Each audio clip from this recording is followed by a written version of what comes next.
Welcome today to this episode of Lifetime Devotion. We continue our reading on being with Jesus, and today we are concentrating on Luke 13:31 all the way to 14:14. Okay, if you have read through, we'll just run through it, and then we can discuss about it. Okay. Now the last part of Luke 13, as it were. Okay, the last part of Luke 13:31 records, at that time, some Pharisees came to Jesus and said to him, leave this place and go somewhere else. Herod, King Herod, wants to kill you. Jesus replied, go tell that fox, I will drive out demons and heal people today and tomorrow, and on the third day I will reach my goal. In any case, I must keep going today and tomorrow and the next day, for surely no prophet can die outside Jerusalem. O Jerusalem, Jerusalem, you who kill the prophets and stone those sent to you, how often I've longed to gather your children together, as a hen gathers her chicks under her wings, but you are not willing. Look, your house is left to you desolate. I tell you, you will not see me again until you say, blessed is he who comes in the name of the Lord. So this is, again, Jesus interacting with the Pharisees, not the best of friends with them. Okay, and the Pharisees try in a way to cause Jesus to be fearful, saying that King Herod is looking out for him and want to kill him. Okay, but Jesus, knowing that his time has not yet come, that God, his Father, is in charge of the time, the sequence of things, Jesus did not give in to fear. Jesus was very confident that only what God, his Father, allowed will happen. So he can very nicely say, go tell that fox. Not a very good term to use on a king. Okay, a fox is a cunning, sly type of creature.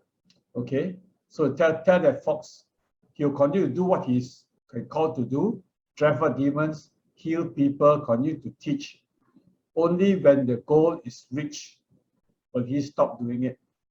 Okay, and he knew that at the end of the day, being so-called sent by God, that his ultimate death will be in Jerusalem. Okay, and so that's what he's saying here. And then he literally cried for Jerusalem. Another part of Luke, he actually wept over Jerusalem. Okay, so he said, Jerusalem, Jerusalem, very important city in God's plan. Okay, Israel, God's chosen nation, Jerusalem, God's chosen city, as it were. Okay, but they killed the prophets, stoned those sent. And Jesus says, I long to gather your children together, as a hen gathers her chick under her wings. And this illustration of a hen gathering the chicks under her wing, or being covered by the wing of the Almighty, is very prominent in the Old Testament. There are a lot of references in it in the Old Testament. But truly, the people in Jerusalem were not willing. Not willing. Look, your house. Your house here can mean the nation of Israel, can also mean the city of Jerusalem, or can also mean the temple that the Jews are so proud of, the temple where they worship God. Look, your house is left to you desolate. I think at the end of the day, after Jesus' death and resurrection in AD 70, the temple was burned to the ground by the Romans, burned to the ground. And since then, the Jews never had another temple, never had another temple. What happened to the Ark of the Covenant and all that, nobody seems to know. Okay, so they've never been able to sacrifice at all. Sacrifice at all. So I think that's part of the longing for the Jews. They want to rebuild the temple. They want to rebuild the Ark of the Covenant.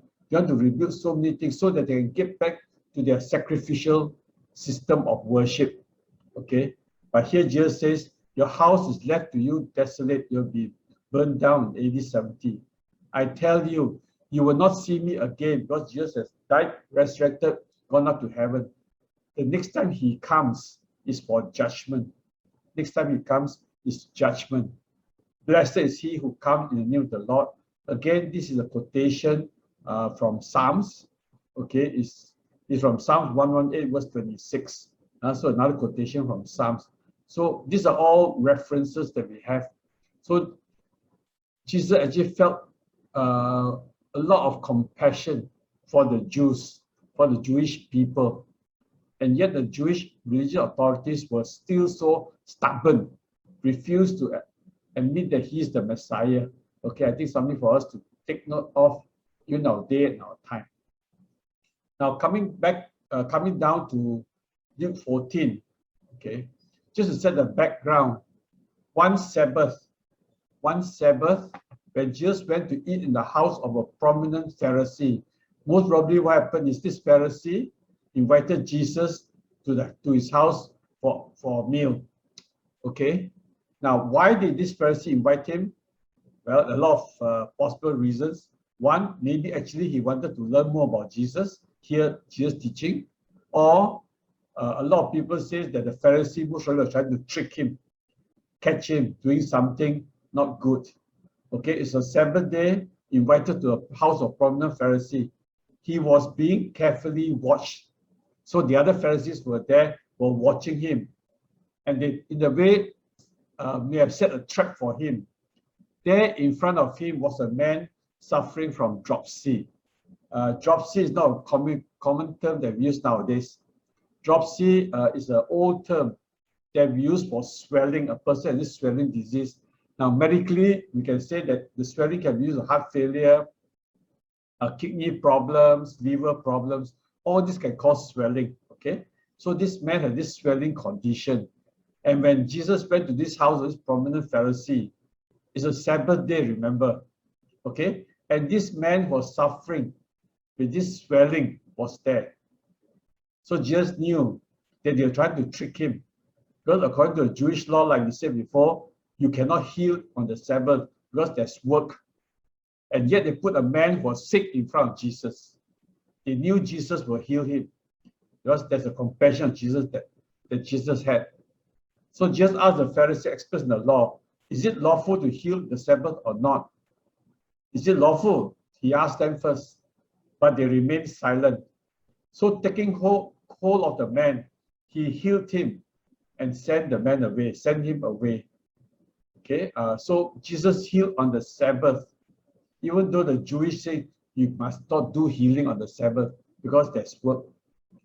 Verse 5 says, then he asked them, the Pharisees, if one of you has a son, okay, depending which version, some people say son, some people says ox or cattle. If one of you has a son or an ox that falls into a well on the Sabbath day, will you not immediately put him out? Again, the Pharisees were silent. Jesus knows very well if one of the animal fall into the well or their own children fall into the well, straight away, you won't talk about work or no work, you pull the ox out, you try to save the ox because it's very precious. You try to save your son, all the more precious. So you do what needs to be done to help somebody in need, even on the Sabbath. So just try to remind them, and they knew that just trying to pinpoint them. Okay, so in the house of prominent Pharisee, he had invited as a guest. Okay, verse 7, when he noticed how the guests picked the place of honor at the table, he told them this parable. So as they enter, I'm quite sure the prominent Pharisee, there's a big table, a lot of guests were invited. And they noticed that how some of the guests tried to place the place of honor. Now, the Jewish meal, the place of honor is how near you sit to your host. Is the person having the dinner, how near you sit to your host determines how prominent you are, how important you are. Obviously, if you're a very prominent person, you'll be sitting next to the host. Okay? And so just see that these people are trying to jostle their place to get as near to the host as possible. And verse 8 says, when someone invites you to a wedding feast, do not take the place of honor, for a person more distinguished than you may have been invited. If so, the host who invited both of you will come and say to you, give this man your place. Then, humiliated, you will have to take the least important place. Because all the other they're all taken already. But when you're invited, take the lowest place, so that when your host comes, he will say to you, friend, move up to a better place. Then you'll be honored in the presence of all your fellow guests. For everyone who exalts himself will be humbled, and he who humbles himself will be exalted. So this just talking to the guests, those who are invited to the meal. Okay, don't straight rush to the place of honor, because you don't know who is invited.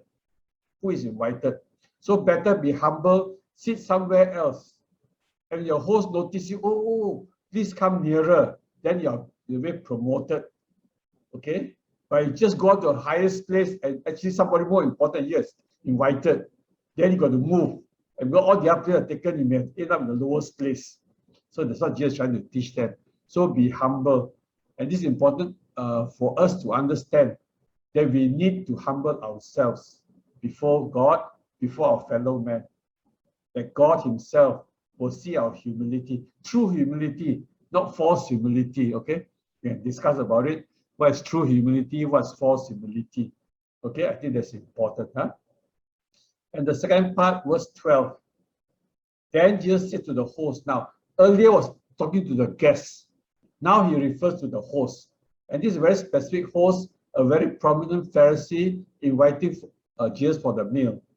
Then he said to the host, when you give a luncheon or dinner or meal, do not invite your friends, your brothers or relatives, or your rich neighbors. If you do, they may invite you back and you will be repaid. But when you give a banquet, a meal, invite the poor, the crippled, the lame, the blind, and you will be blessed. Although they cannot repay you, you will be repaid at the resurrection of the righteous. Means God will repay you lah. Okay, that's what meaning. So he's telling the host. So he saw this Pharisee. He only invited all the important people, all the prominent people, who most probably had invited him for a meal before, or because he invited them, then they'll invite him back. But just told this Pharisee, okay, invite those who cannot repay you, who cannot repay you. Okay, I think the important lesson is we need to do good, we need to bless people without expecting repayment, without expecting the person to be able to pay us back. And this is a very important understanding. Okay, I think we are also very much guilty of this. Now, this is not saying that we cannot invite our family members, invite our good friends for a meal. It's not saying that. But in this very particular case, your motive for inviting these people is very important. It's very important. Huh? So I think if you only invite those who you want in a way to repay you back, or a favor, owe you a favor and all that, then your motive is the one that you need to be very clear of. So Jesus says we need to be very careful, okay, in our action. If the Lord impressed upon you to reach out to the poorer people in our church, there are people who may not be so well off. Would you invite them for a meal? Would you invite them to visit your place, have a nice meal together, knowing that they cannot afford to invite you back? Would you do that? I think that's very important for us to understand. Okay, and just to share you an example that I heard over Chinese New Year. I mean, I wish I thought about this before that. This year Chinese New Year is very different because you cannot have reunion dinner. Okay, because a lot of people cannot travel.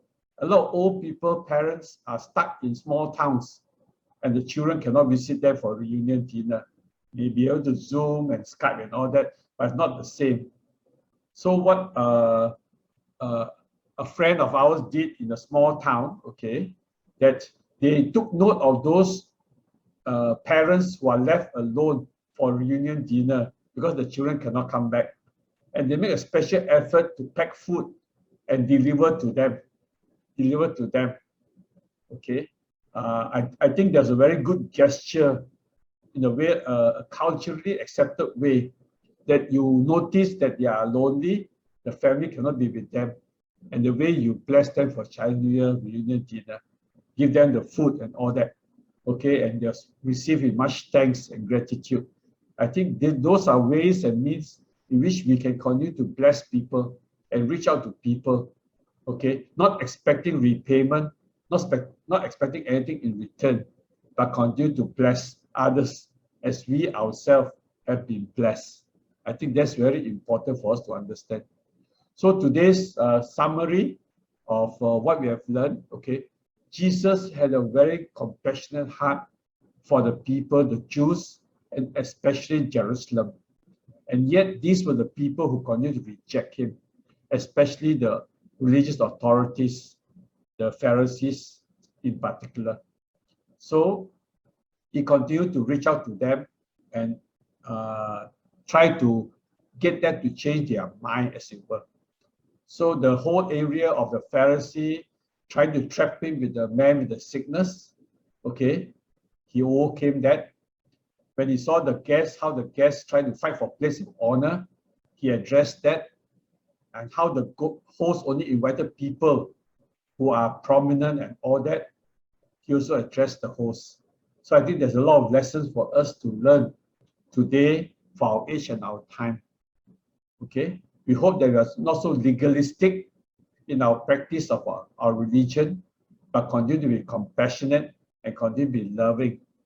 Okay, and if we are guests at the dinner, do we try to lift ourselves up for a place of prominence, or allow to be humble and not to elevate ourselves above to other people?